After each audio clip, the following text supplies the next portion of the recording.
The rain hammered against the taxi's windows, a relentless downpour that had been building since before dawn.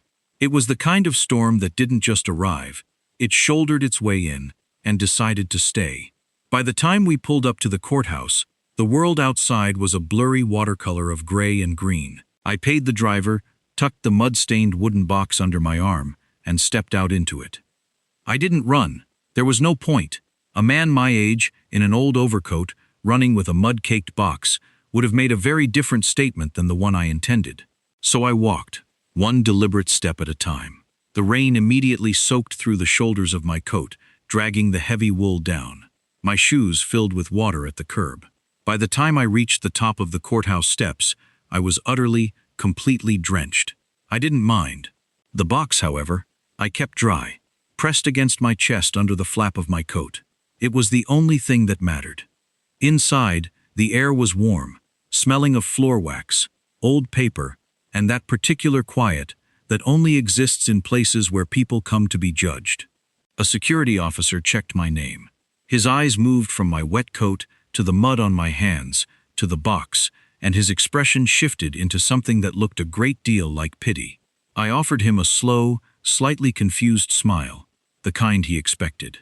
"Right through there, sir," he said, pointing toward courtroom 4. I heard Eleanor before I saw her, her laugh, bright, easy, the laugh of a woman who had already decided how the morning would end, floated through the gap in the courtroom door like smoke. I pushed the door open with my shoulder, both hands occupied, and stepped inside. She was already seated at the petitioner's table, dressed in a charcoal blazer that probably cost more than my first car. Her hair was perfect, every strand in place. She looked like a woman waiting for a charity luncheon, not a woman who had been putting sedatives in her husband's evening tea for the better part of a year. Victor Sloan, her attorney, sat beside her, a leather portfolio open, a yellow legal pad aligned precisely with the table's edge. He was in his mid-40s, with the kind of sharp jawline that probably won him arguments before he even opened his mouth. He was speaking quietly into Eleanor's ear when I walked in, and the way she tilted her head toward him, shoulders relaxed, lips curved, was not the posture of a woman consulting her lawyer. I filed that away. My son, Julian, sat one row back in the gallery. He was wearing a charcoal cravat that I recognized. I had given it to him 3 Christmases ago, back when giving him things still felt like an expression of love, rather than an investment in a man who was deciding what I was worth. He looked up when I walked in, his eyes moving over me, the way a man looks at an object he's already decided he no longer needs. Then he straightened his cravat and looked away. 3 seconds. That was all I was worth to my son that morning. 3 seconds, and an adjusted cravat. My mother-in-law, Eleanor's mother, Judith, sat 2 seats down from Julian, arms folded, lips pressed into a line that communicated everything without saying a word. She had never particularly cared for me. The feeling was mutual, and we had maintained a cordial distance for 15 years on that basis. I walked to the respondent's table. Margaret Hale was already seated there, a slim woman in her late 50s, with silver hair cut close to her jaw, and reading glasses perched at the end of her nose. She had been my attorney for 8 months. No one in that courtroom knew her name yet. That was intentional. "You're soaked," she said quietly. "I'm aware," I replied. "The box intact." She gave a small nod and returned to her notes. I set the box down gently, carefully, right in the center of the table. The mud from the cemetery was still caked into the grain of the wood, drying in patches on the leather bindings. Water dripped from the corner of the lid onto the polished tabletop and spread in a slow, dark circle. Victor glanced over from the petitioner's table. His eyes moved to the box, then to me, then back to Eleanor. He said something I couldn't hear. Eleanor looked at the box for a moment. I saw her eyes stop on it, just briefly, the way a person's eyes stop on something that doesn't fit the picture they've constructed. Then she smiled at whatever Victor had said. An easy, unhurried smile. The smile of a woman who had no reason to worry about a mud-caked box brought in by a confused old man. She had no idea what was inside it. That was the whole point. The clerk called the case. We rose. Judge Robert Harrison entered from the side door, black robe swinging slightly as he took his seat. He was in his early 60s, with close-cropped gray hair and sharp eyes behind wire-rimmed glasses. I had looked him up. He had clerked for a federal judge in the late 90s, built his career on contract disputes and estate litigation, and was known, according to 3 different attorneys Margaret had consulted, for not tolerating theater. Good, I had thought when she told me that. I hadn't come to perform.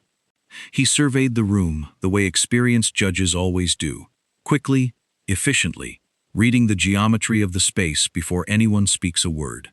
His gaze moved from the petitioner's table to the respondent's table, and then stopped, just for a moment, just a beat longer than routine. His eyes settled on my face, and something moved across his expression that I couldn't quite name. Not recognition exactly, more like the beginning of a question he hadn't expected to be asking this morning. He glanced down at the case caption on the papers in front of him, then back at me, his jaw tightening slightly. Victor rose without waiting to be addressed. Your Honor, if I may, this is a straightforward guardianship matter. My client is petitioning for conservatorship over the respondent, her husband of 15 years, who has exhibited a significant and documented decline in cognitive function. We have a full medical evaluation on record, and we believe this matter can be resolved today. He said it the way people read grocery lists, items to be collected, nothing more. Eleanor folded her hands on the table and nodded with the practiced gravity of a concerned wife. Julian watched from the gallery, arms crossed, expression neutral. I picked up the wooden box with both hands. My hands were trembling. They always trembled now. A performance I had maintained so consistently over the past 6 weeks that it had become second nature. It was part of the persona Eleanor had built for me, the frail, confused old man. I set the box down again, the slight tremor in my hands visible. The judge's eyes followed the movement. Mr. Davies, Judge Harrison said, his voice calm, but with an edge of authority. Do you have anything to say regarding the petition? I looked at him, then at Eleanor, then at Julian. Your Honor, I began, my voice a little weaker than usual. I understand my wife's concerns. I truly do, but I believe there are misunderstandings, certain facts that need to be brought to light. I gestured vaguely at the box. This contains some of those facts. Victor Sloan scoffed. Your Honor, with all due respect, Mr. Davies is clearly attempting to introduce irrelevant theatrics. We have medical reports. We have sworn affidavits.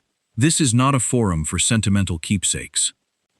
Mr. Sloan, the judge said, his voice hardening slightly, I will determine what is relevant. Mr. Davies, what is in the box? I looked at Margaret. She gave a subtle nod. Your Honor, I said, my voice gaining a touch more strength. This box contains the last wishes of my late wife, Diana. Wishes that I believe are being misinterpreted by my current wife. Eleanor's smile faltered for a fraction of a second. Victor's jaw tightened. Julian shifted in his seat. And how are these wishes relevant to a guardianship petition? Judge Harrison asked, his eyes narrowing. They are relevant, Your Honor, I said, because they speak to the true nature of my assets and the true intentions behind this petition. I picked up the box again, holding it out. May I approach the bench? The judge hesitated, then nodded. I walked slowly, deliberately, the mud on my shoes leaving faint tracks on the polished floor. I placed the dripping box directly in front of him. The water pooled on the dark wood of the bench. Judge Harrison looked at the box, then at me, a flicker of irritation in his eyes. He reached out, his fingers brushing the wet wood, then lifted the lid. The moment he opened it, his face drained of color. His eyes, sharp before, widened in disbelief. He stared down into the box, his breath catching. Then he whispered, almost to himself, "Where did you get this?" He looked up at me, a profound shift in his expression. "I am genuinely grateful you chose to spend your time here with me today." What was in that box? Not what anyone expected.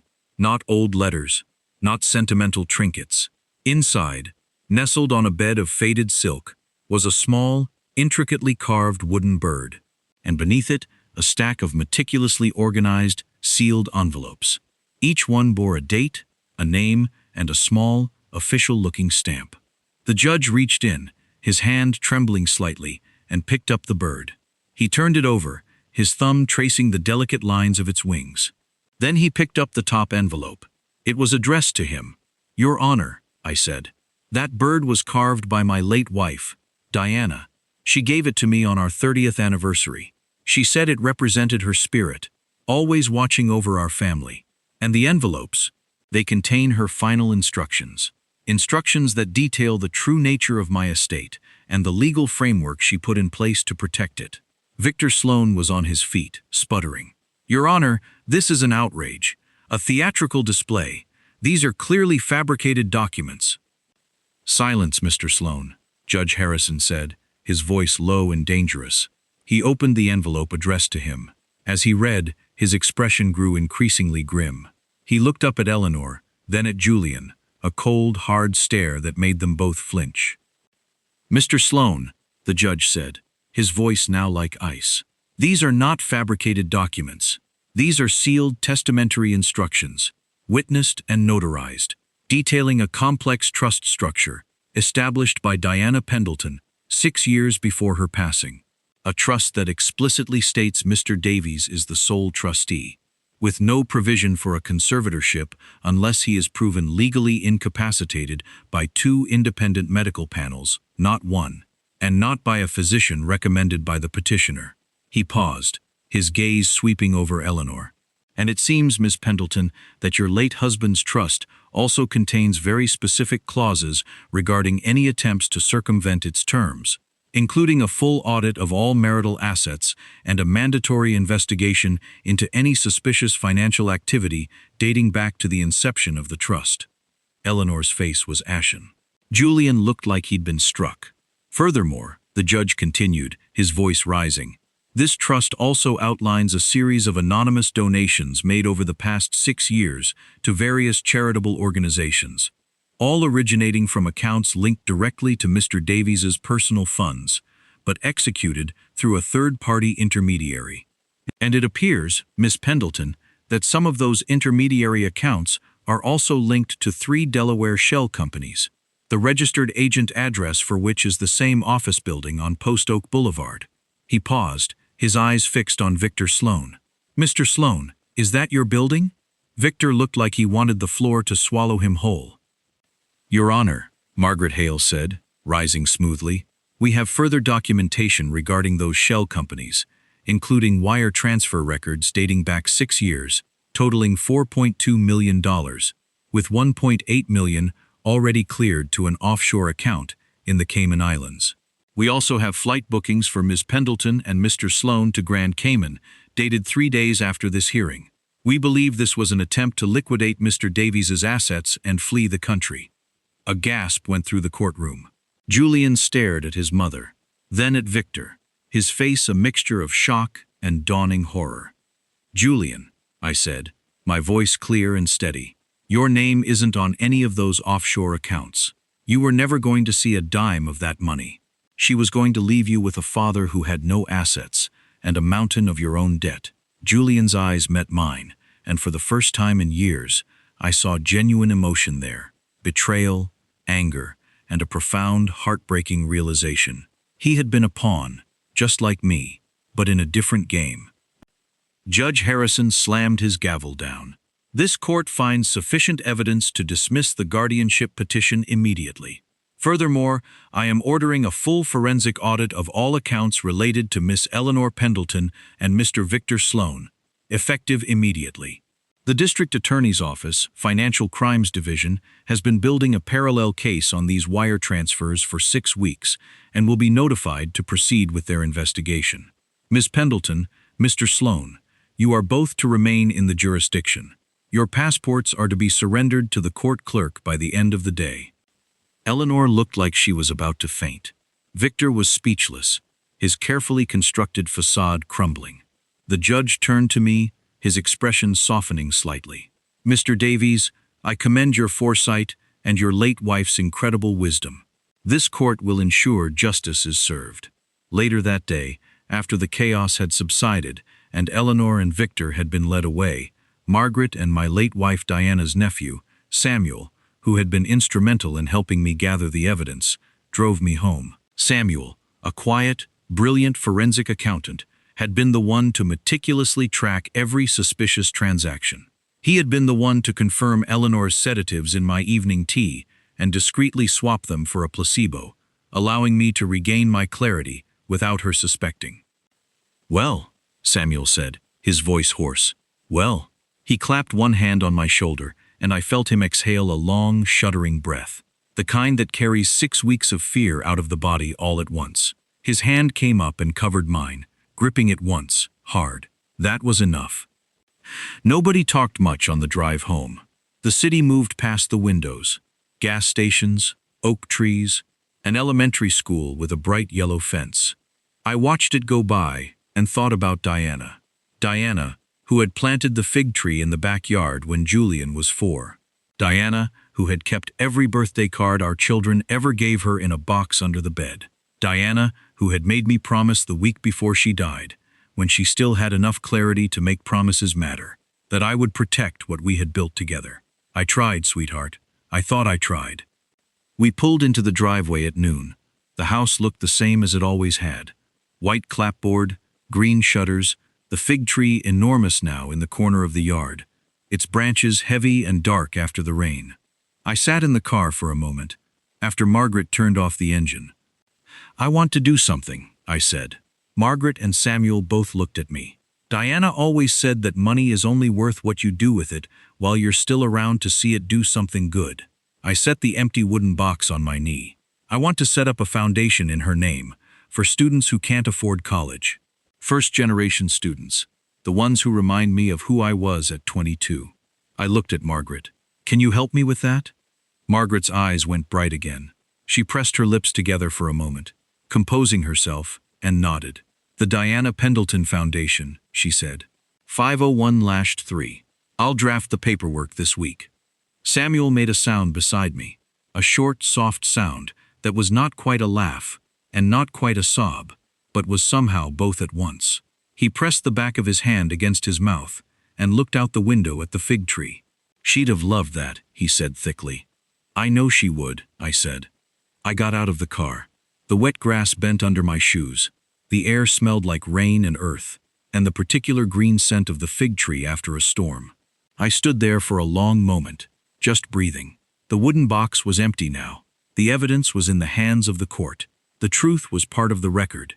And the house, my house, Diana's house, the house with the green shutters and the enormous fig tree, was still standing. Some things survive. Some truths hold. If you have ever watched someone you love be taken advantage of, and wondered whether it was worth fighting back, I want you to know something. It is always worth it. The paper never lies. The record never forgets. And the truth, if you take care of it, if you seal it and label it and carry it through the rain, the truth will always find a way to be heard.